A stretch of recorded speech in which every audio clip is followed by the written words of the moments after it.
Hello, everybody, and welcome to the latest edition of the podcast from the Event Management Journal. My name's James Cannell. I'm here with my co-host, Alan File. Hi, Alan. Yeah, morning, James. Morning, Karen. Nice to see you. Hi, Karen, and thank you for giving us your time today. Karen's here to talk to us about her latest co-authored article that's going to be coming out very soon in event management. It's called Story Mapping Within a Local Festival Environment, a Method to Encourage Regenerative Tourism. And Karen co-authored it with Christina Thatcher, Claire Haven-Tang, Rhiannon Packer, and Andrew Thomas. So lovely to see you today. Thank you. Hi. Nice to see you too.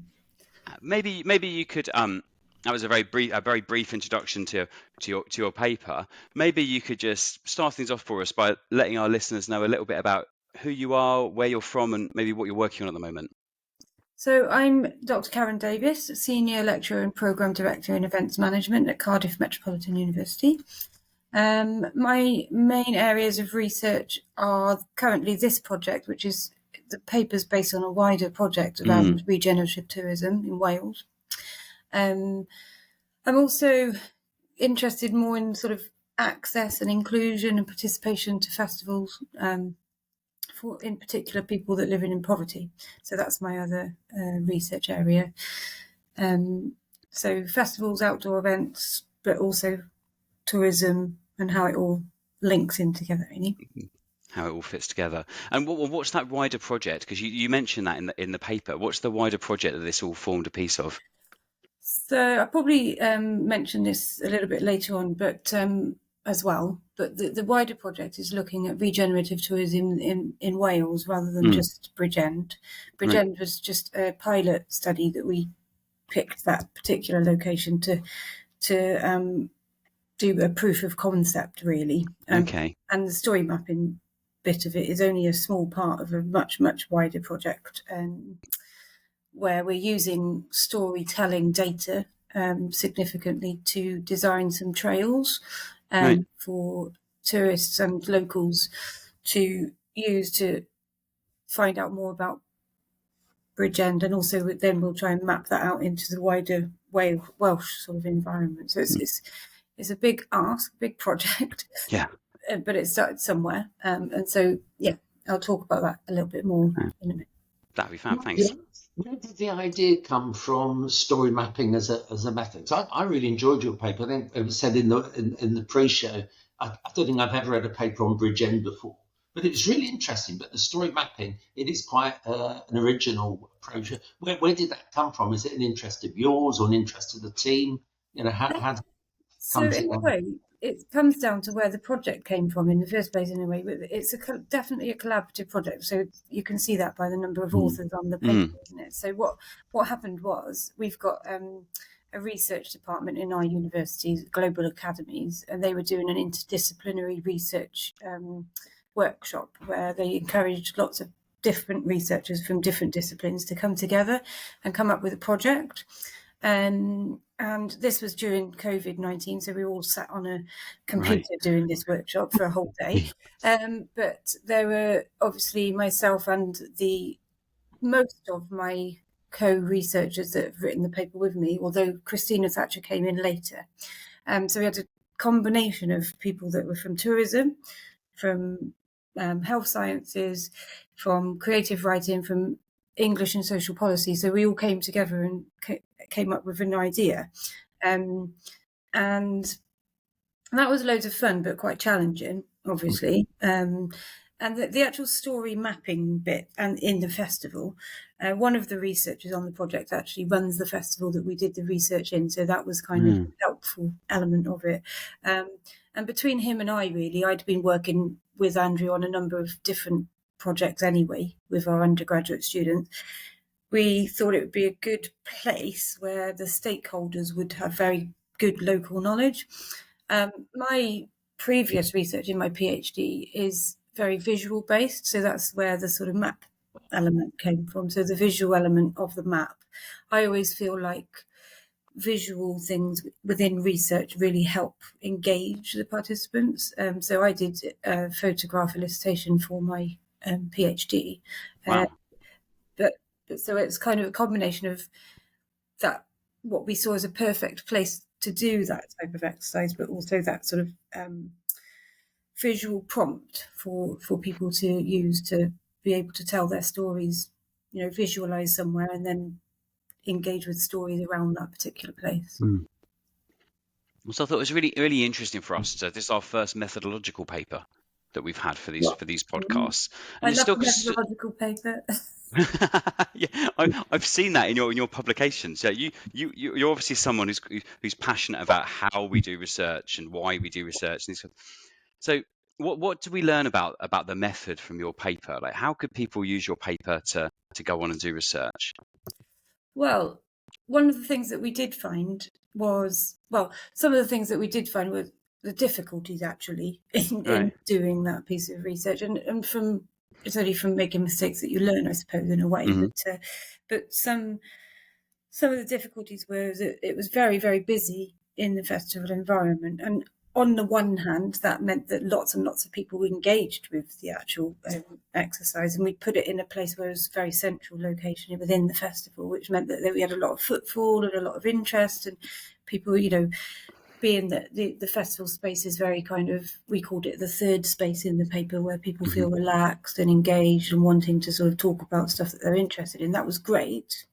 So learning from that, I suppose people, if you do it in a busy environment, you do get the footfall and the participant. But on the other hand, it was a bit too busy. So people would stop and they'd talk to us, but they wouldn't really have enough time to embellish on their stories as such. So then we took their details and we did a bit more of an interview type situation afterwards. So, I mean, for other researchers, I suppose one thing, if you wanted to do something that used a visual prompt like a map in a busy environment, then there's potential to suggest that it would be better to put it within an element of the program, a specifically sort of timed element of the program where people might be able to sign up and join in with a workshop or something like that.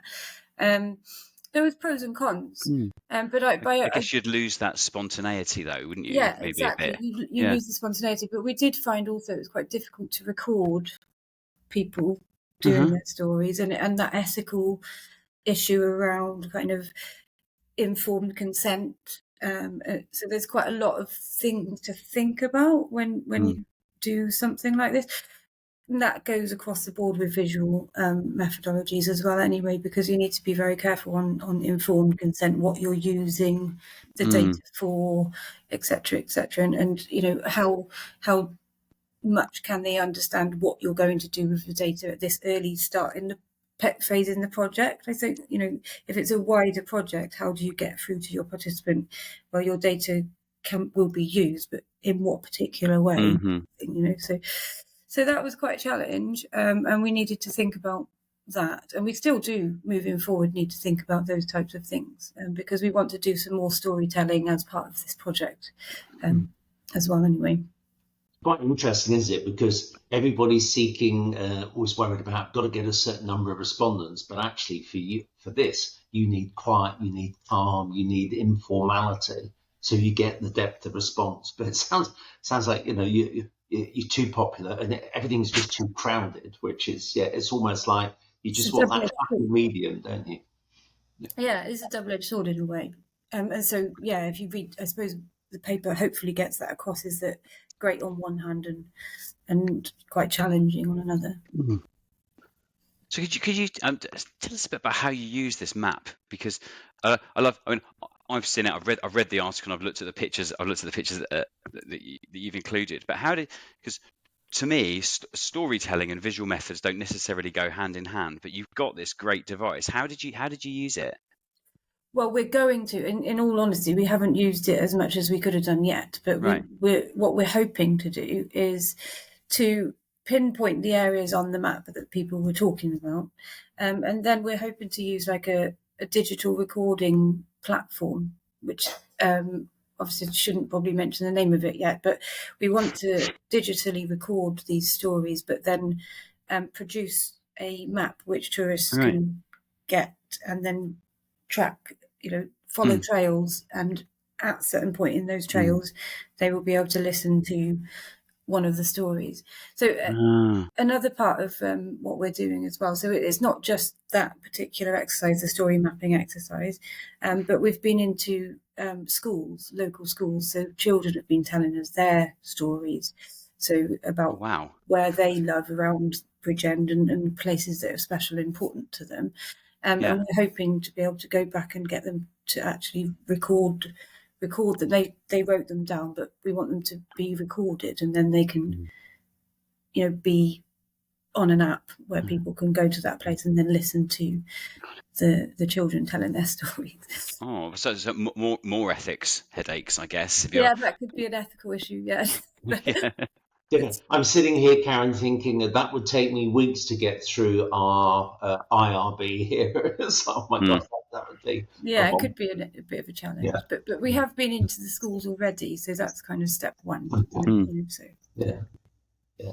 And just listening to all their stories, be it from the children or the adults, what sort of stories came out that not necessarily shocked you, but really served as we never thought of that? What sort of element of surprise did you get? Because when you open up for a story, you're not always certain what's coming back. What were some of the interesting things that came back? One of the most interesting things about one of the guys that spoke to us was someone we already knew, actually, in a way. I didn't realise who he was when he first started speaking to us, but he's a local kind of comedian, and he's actually doing a PhD on folklore, Welsh folklore. So he told us a whole load of really, really interesting folkloric tales. Another one was there's some really interesting areas that go back to the Second World War, and some Second World War underground tunnels that are around that you probably wouldn't even know about, and also some hidden wells. So we discovered quite a lot of hidden gems that the average person that goes to Bridgend probably wouldn't have ever heard about. And that was kind of the idea, really, because Bridgend is somewhere with loads of really rich natural and cultural heritage, and we wanted to hear what it was. So, yeah. And do you think there's something about? I love all this underground stuff. I think a lot of people are drawn to that kind of a hidden, literally or metaphorically hidden tours of places and finding something like that. I'm really interested in the festival context, though. Why did you choose to gather this data during a festival? I mean, you explain it in the paper, but could you maybe just tell us a bit about that? So the festival itself is very, very full, extremely full of local stakeholders, and also they engage very, very closely with the local community in terms of the content of the festival. So it's not just like music, but they do talks and poetry, and they have people talking about books, but books about the local area. Mm-hmm. So in a way, it fitted perfectly, really, because I suppose that's another thing, going back to what I would recommend to other people. If you're going to do this in a festival environment, you need to make sure it's the right festival environment, and that they really, really engage with the community, and they have because they have traders, exhibitors, speakers, musicians, volunteers. A lot of the people that we spoke to were volunteers as well. So, but they're all from the local area, and so they've got that knowledge. They've really, really got that knowledge, and that was Andrew's idea. He runs the festival, so we were going, where could we find these stories from? And he suggested that it's not the only place that you could do it. I mean, you could set up other events and do it in different places, and we're thinking of doing something sort of more in the north of the county where all the mining communities are, and setting up a sort of smaller event, not a festival, obviously, but it seemed to be a really good place to start. So you've got a good captive audience there, basically. Yeah, the captive audience of all the stakeholders, not just the audience, but all of the different people that go there. And a lot of storytellers about. Yeah, and local people love to tell stories about their local place, don't they? Yeah. And that's what we found. We found that people were just like, oh yeah, and just wanted to talk to us, And it's quite interesting because if you talk to people deeply like that, they're always far more positive about their place than the general media or whatever would portray it as. You know, they're much prouder, and you know they dig deep, so you get the underground stuff, James. Yeah, that's part of the regenerative tourism aspect, isn't it? Yeah. It's you know, if you can get the people talking about the stuff they love, then they already feel involved in that kind of regeneration. And were the stories overwhelmingly positive? Because you talk a lot about sense of place, and I think sense of place is almost always construed as something quite positive that people hold. Was it a positive response that you got from people? Yeah, overwhelmingly positive. Because I mean, even though there's, like, to be honest, there's probably quite a bit of poverty in that area, it doesn't matter. People are proud to live somewhere, and that's why we were asking them what's important to them. You know, and it was almost, you know, some of it was, oh, I remember when, and in their childhood, and a lot of it actually was, oh, and you might want to speak to this person as well. So there was quite a good sort of snowball effect to this as well, because it's like once you start talking to somebody, they always know someone else, don't they? So it's, you know, and a story will do that as well, won't it? It's like, oh, and I remember, oh, and you should speak to, you know, so it was quite good like that. The other characters in the story. Yeah, exactly. And you know, it's one of those strange things that there's many studies on sort of tourism poverty alleviation and all these things, and it's amazing how many quite poor areas the people, this is a bit simplistic to say, but essentially they're actually quite happy because they've got such a strong bond to where they're from. So the economics, you know, obviously it's there, but it goes back to that they're very proud to be from where they are, and it just showcases. They want visitors to go as well. They see the benefit of visitors going, but you know, and I suppose in some way they feel that it would be good for the economy. But I think it's more about that they want to talk about what's special to them, isn't it? You know, the mining communities. We've done a little bit of a part of the project up there, and they want people to visit the area. You know, I suppose that's the negative part of it is that how do you get people to visit the area, sort of thing. You know, in North Wales, they've built a whole load of zip world and zip lines everywhere. Yeah, I think they could probably do with that down in somewhere like Bridgend as well. You know, so but it's where the money is, isn't it? Yeah. The economics do matter eventually.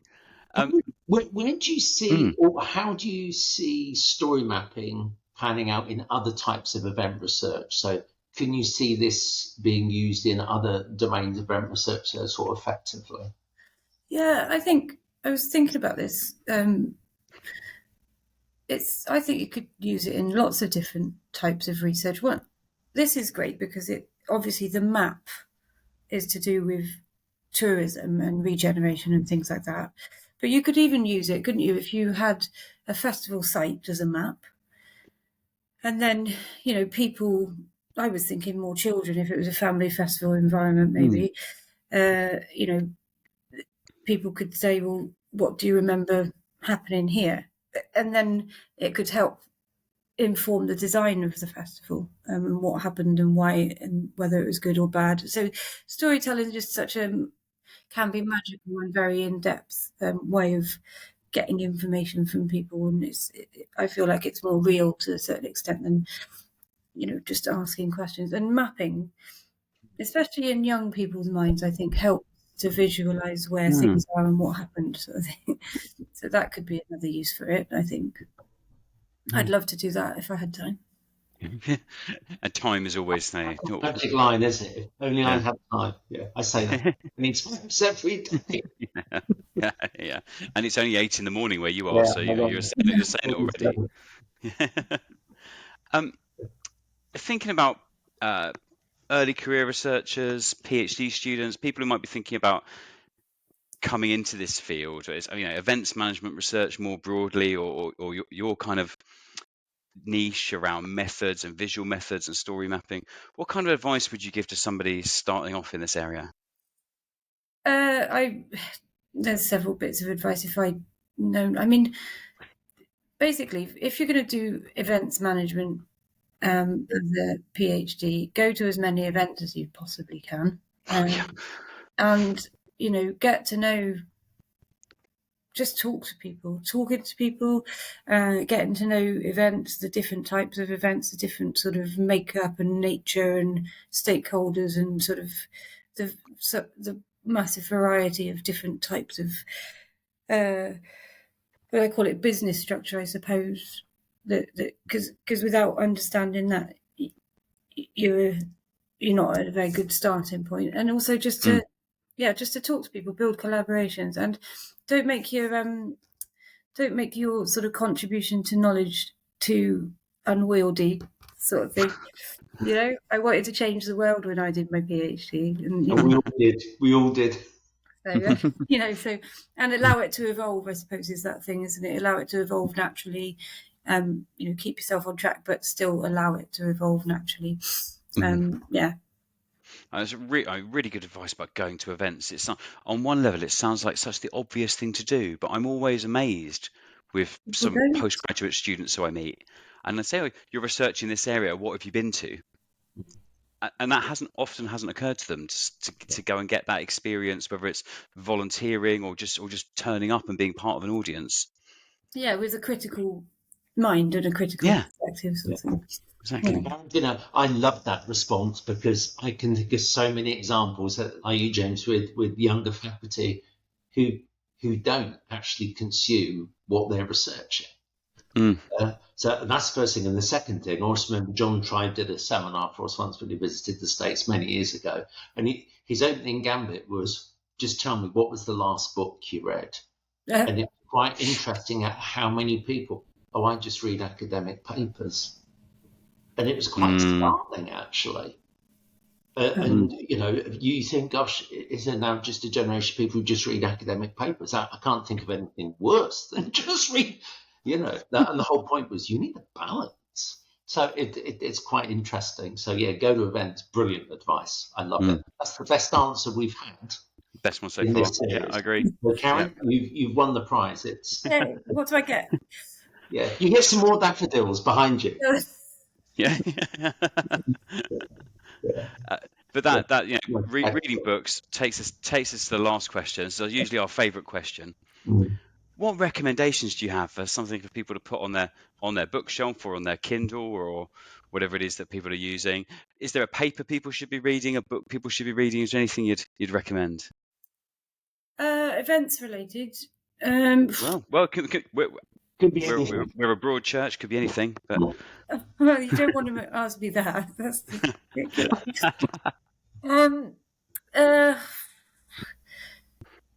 mean, I think books-wise, I think I quite like that one by Tim Brown, Event Mismanagement. Have you seen that? The mismanagement, yeah. Right. So, we're always talking about theoretical stuff, and we're always talking about what can go, how you do it right, and all the critical event stuff, which is great. But I really liked that book because it's like you can use it and you can see, right, if what should I have done? What should they have done, sort of thing, so I've been using that a lot in my stuff these days. But God, there's so many, isn't there? I like the well-being stuff in terms of events management journal. There was a special issue on well-being, and all of the papers in there are really, really good because it looks from well-being from a number of different perspectives, audiences, staff well-being, and I think that's a massive thing in the industry. Personally, I think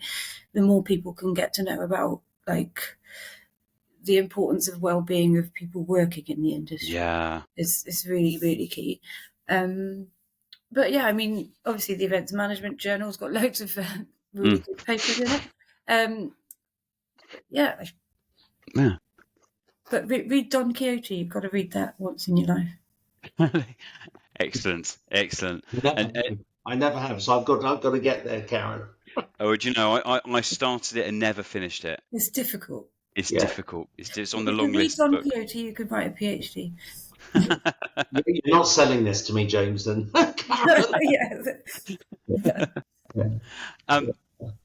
Thank you very much for your time, Karen. We'll put a link up to everything you've recommended, and Don And Quixote. Don Quixote. And Don Quixote in the show notes when this goes online. Thank you very much for your time today. We really appreciate that. Thank you for having me. Thank you very much. It's been a pleasure. Thanks, Karen. Really enjoyed it. Thank you. And thank you to our listeners and our viewers, and we'll see you for the next episode.